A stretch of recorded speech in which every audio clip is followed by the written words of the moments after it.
Untuk kedua kalinya lagi, saya diusir dari rumah, dan hal yang saya nggak terima adalah saya gak diakui, dicoret oleh keluarga itu yang benar-benar keluarga membuat saya menjadi saya untuk time to go.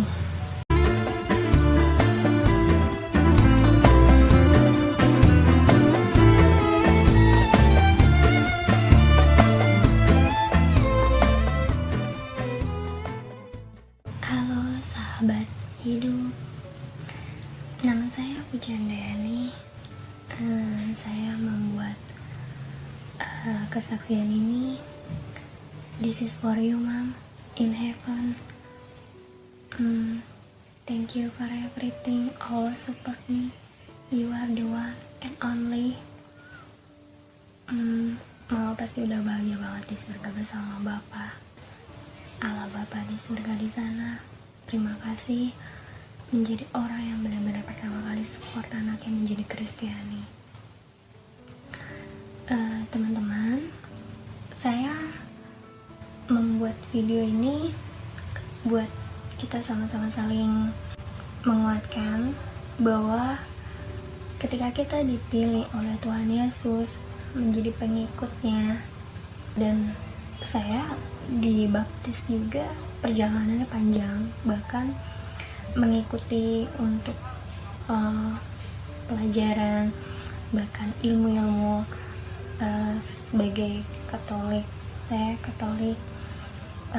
Sebenarnya agama itu semua baik gitu, mengajarkan kebaikan, tapi Katolik itu this is my feeling, that's me. Dan saya memutuskan untuk bisa jadi Katolik itu ya seiring berjalannya waktu, dan saya bertahan menjadi Katolik saat ini benar-benar sendiri. Walaupun berbagai perjalanan ada seseorang, dan bahkan sempat Tuhan mempertemukan seseorang, tapi saya pikir bukannya nggak normal, tapi saya masih menginginkan untuk bisa mengikut Kristus ketika Kristus memilih saya sendiri. Apa itu arti salib dan perjuangan menjadi seorang wanita yang benar-benar gak sembarangan dipilih oleh Tuhan. Saya dapat mimpi dikasih salib yang sangat besar, putih, dingin, dan rasanya itu berat banget ya. This my life gitu ya, inilah hidup saya saat ini. Untuk kedua kalinya lagi, saya diusir dari rumah, dan hal yang saya nggak terima adalah saya gak diakui, dicoret oleh keluarga itu yang benar-benar keluarga membuat saya menjadi saya untuk time to go. Seperti Injil yang tertulis di Alkitab, bahwa Injil Lukas, hal mengikut Yesus. Ketika Yesus dan murid-muridnya melanjutkan perjalanan mereka, berkatalah seorang di tengah jalan kepada Yesus, "Aku akan mengikut engkau kemana saja engkau pergi." Yesus berkata kepadanya, "Serigala mempunyai liang dan burung mempunyai sarang, tetapi anak manusia tidak mempunyai tempat untuk meletakkan kepalanya." Lalu ia berkata kepada seorang lain, "Ikutlah aku." Tetapi orang itu berkata, "Izinkanlah aku pergi dahulu menguburkan Bapakku." Tetapi Yesus berkata kepadanya, "Biarlah orang mati menguburkan orang mati, tetapi engkau pergilah dan beritakanlah kerajaan Allah di mana-mana." Dan seorang lain berkata, "Aku akan mengikut engkau Tuhan, tetapi izinkanlah aku pamitan dahulu dengan keluargaku." Tetapi Yesus berkata, "Setiap orang yang siap untuk membajak tetapi menoleh ke belakang tidak layak untuk kerajaan Allah." That's me. Ketika tahun lalu udah diusir dari rumah, kemudian Tuhan mempertemukan dengan seseorang, dan dia menolong untuk mendapatkan tempat tinggal, lalu kemudian dapat info dari keluarga menghubungi bahwa nyokap sakit dan sekarang saatnya mama ada di surga bersama Allah Bapa. Saya diminta oleh keluarga untuk tetap tinggal bersama keluarga. Awalnya feeling saya udah gak enak, saya tetap bilang saya gak bisa, saya gak mau, saya udah punya jalan sendiri gitu. Tapi keluarga memaksa untuk bisa tetap berdamai, untuk tetap terus bersama. Saya pikir Tuhan mengajarkan kasih dan pengampunan tanpa batas. Jadi ya udahlah, saya pikir udah, saya lupakan semuanya. Akhirnya saya memutuskan untuk melupakan dan saya memutuskan untuk tinggal di rumah. 40 hari kemudian terjadilah pertentangan di dalam keluarga. Hal yang sepele, terjadi bertengkar, dan sampai terakhir kemarin itu setahunnya nyokap udah di surga dan saya memutuskan untuk bisa pergi dari rumah. Bayangin lagi masa pandemi kayak gini gitu, gak punya uang, bahkan gak punya tabungan cukup untuk bisa pergi dari rumah. Akhirnya memutuskan untuk menghubungi teman, sempet pengen tinggal di panti asuhan aja gitu, karena saya pikir ya udahlah, hidup melayani Tuhan gitu. Saya ingin hidup benar-benar untuk Tuhan, karena Tuhan yang memilih saya untuk menjadi pengikutnya. Ya akhirnya teman-teman bantu nggak jadi di panti asuhan. Dia bilang katanya tinggal di rumahnya, bantu nyokapnya yang lagi sakit.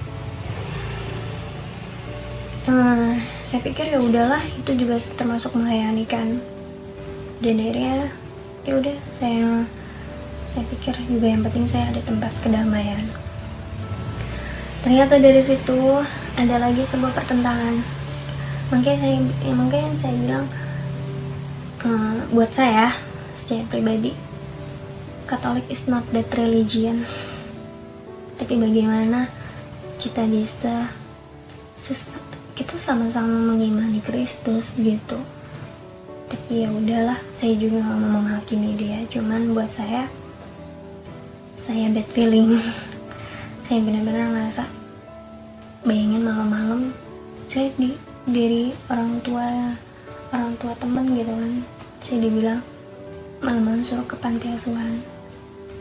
Dari situ saya mencoba menghubungi Romo yang membaptis saya, dan Romo bilang panti asuhan itu kan untuk anak-anak, kamu udah gede gitu. Saya memang udah besar, usia saya juga udah bukan remaja lagi. Saya sempat juga bekerja di instansi Katolik, tapi ya itulah yang namanya di mana-mana pasti ada aja orang yang nggak suka dengan kita, baik yang seiman maupun enggak. Saya sudah melakukan yang terbaik menurut versi saya, tapi selalu saja dibilang salah. Ya itu hak mereka sih.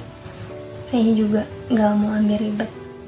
Saya bukan yang nggak bisa bekerja, tapi saya sudah melakukan pekerjaan itu sesuai dengan Tuhan yang ajarkan. Tapi saya pikir this is my life itu, dan di situ akhirnya saya sampai saat ini kosan saya, dan saya menghubungi teman saya untuk bisa membantu saya. Puji Tuhan lah, dia mengerti apa itu perjuangan hidup. Dan kita kenal udah lama sih, dari tahun 2016 sampai sekarang. Oh ya, ini luka, bayangin ya, di saat benar-benar udah pasrah banget dengan kematian, tapi Tuhan masih berikan hidup, nyawa. ini luka benar-benar gak akan pernah terlupakan. Di saat sepenuhnya udah gak sanggup benar-benar mengikut salib, udah pasrah gitu loh dengan orang-orang yang selalu menyakiti kita, yang gak mengerti isi hati kita, perasaan kita. Okay lah, fine too. It's time to the you can make it the logic. I do gitu. Cuman kan kalau di gereja saya mengajarkan semakin beriman semakin berbela rasa. Tapi Tuhan, mungkin ini karena emang saya selalu beribadah, saya selalu mengandalkan Tuhan, mungkin Tuhan saat ini masih memberikan saya nyawa, nafas, bahkan untuk harus tetap kuat dan percaya bahwa suatu saat nanti kamu akan menjadi terang dunia.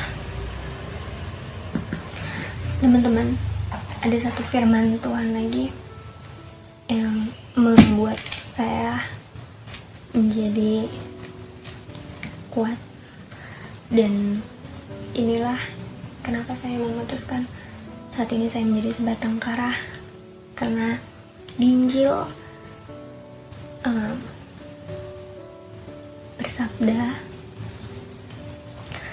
segala sesuatu harus dilepaskan untuk mengikut Yesus. Injil Lukas ayat 26. Jikalau seorang datang kepadaku dan ia tidak membenci bapaknya, ibunya, istrinya, anak-anaknya, saudara-saudaranya laki-laki atau perempuan, bahkan nyawanya sendiri, ia tidak dapat menjadi muridku. Barang siapa tidak memikul salibnya dan mengikut aku, ia tidak dapat menjadi muridku. Sebab siapakah di antara kamu yang kalau mau mendirikan sebuah menara tidak duduk dahulu membuat anggaran biayanya? Kalau cukup uangnya untuk menyelesaikan pekerjaannya itu, supaya jikalau ia sudah meletakkan dasarnya dan tidak dapat menyelesaikan, jangan-jangan semua orang yang melihatnya mengejek dia sambil berkata, orang itu mulai mendirikan, tetapi ia tidak sanggup menyelesaikannya. Demikian pula lah tiap-tiap orang di antara kamu yang tidak melepaskan dirinya dari segala miliknya tidak dapat menjadi muridku. Garam memang baik, tetapi jika garam juga menjadi tawar, dengan apakah ia diasinkan? Tidak ada lagi gunanya baik untuk ladang maupun untuk pupuk, dan orang membuangnya saja. Siapa mempunyai telinga untuk mendengar, hendaklah ia mendengar. Teman-teman, itulah mengapa saya saat ini tetap keep be strong, tetap percaya bahwa kasih Tuhan selalu menyertai kita. Kasih Tuhan, Dia tahu apa yang kita butuhkan. Tuhan gak pernah marah walaupun kita udah banyak menyakiti Dia, kita berbuat dosa. Bayangin, dulu itu saya tuh muslim 100% gitu, pakai jilbab, Al-Quran saya tahu, saya hafal banget gitu.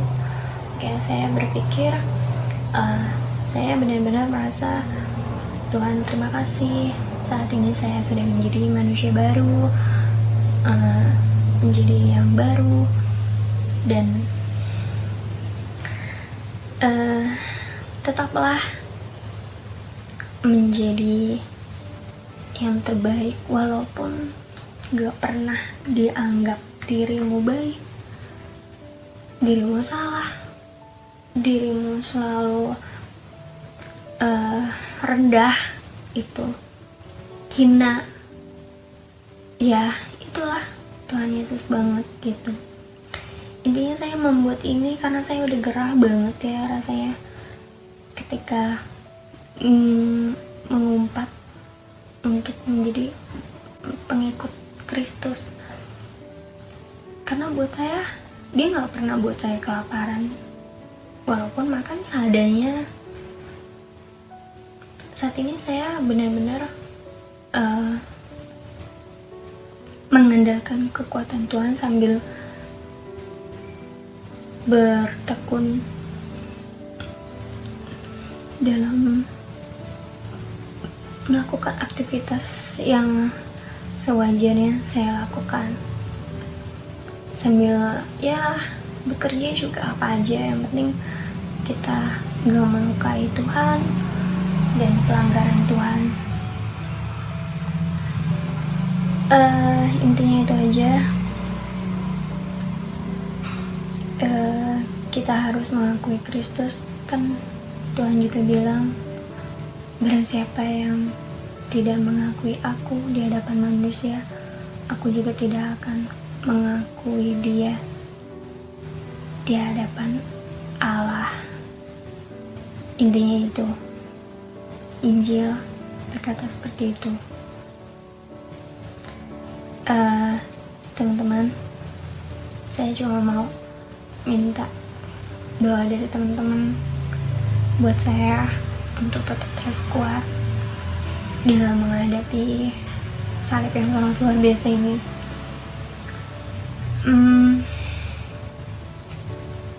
Ini bukan cerita rekayasa, tapi ini kenyataan.